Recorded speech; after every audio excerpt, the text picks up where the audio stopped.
Mga idol, gagawa namin ng tutorial to. So, sundan nyo kami para malaman nyo rin kung paano naman.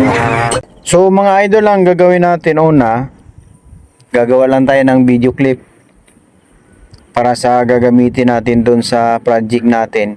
So, yan, umakting lang siya, nagtap siya ng salamin, tapos nagbihis siya mga idol. After niya magbihis, aacting siya ulit. Ayan, magtatap ulit siya sa salamin. So, yun na yun mga idol. Ngayon, pupunta tayo sa CapCut. Ayan, dito lilinisin muna natin mga idol. Ayan. So, yan, dito tayo mga idol. Click lang natin yung clip, tapos hanapin sa baba ang split. Itong nauna, itong maiksing clip, i-highlight natin, tapos hanapin sa baba ang delete. So, dito, abanti tayo mga idol. Hanapin natin yung nakabihis naman siya.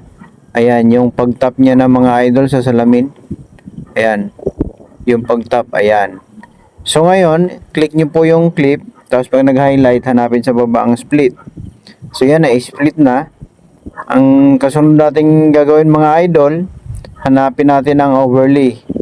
Tapos dito na, i-drag na natin siya mga idol, paabante. So yun lang. Dito, hanapin natin yung pag-tap niya ng salamin. Ganun lang kasimple mga idol. Ayan. So, itong overlay clip, abante lang natin. So, yan, dugtong lang natin. So, ito na yun mga idol. Ayan, panoorin natin. So, ayan na, di ba? Ayan. Tapos, lilinisin natin yung clip hanggang doon sa nag-thumbs up siya. So, dito na mga idol. Click lang natin yung sa taas. Tapos, pag nag-highlight, hanapin sa baba ulit ang split. Tapos, highlight din natin sa baba. Tapos, split. Ngayon, magdi-delete na tayo mga idol. Ayan, lilinisin na natin. So, ito na yon.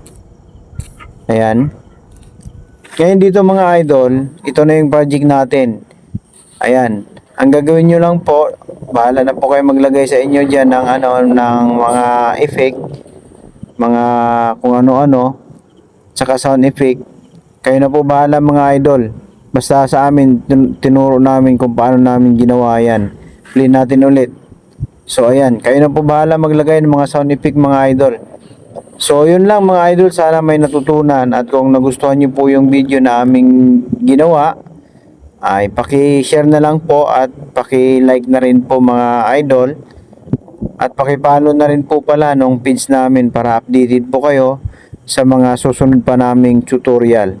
So yun lang mga idol, madaming thank you po sa inyo. God bless po.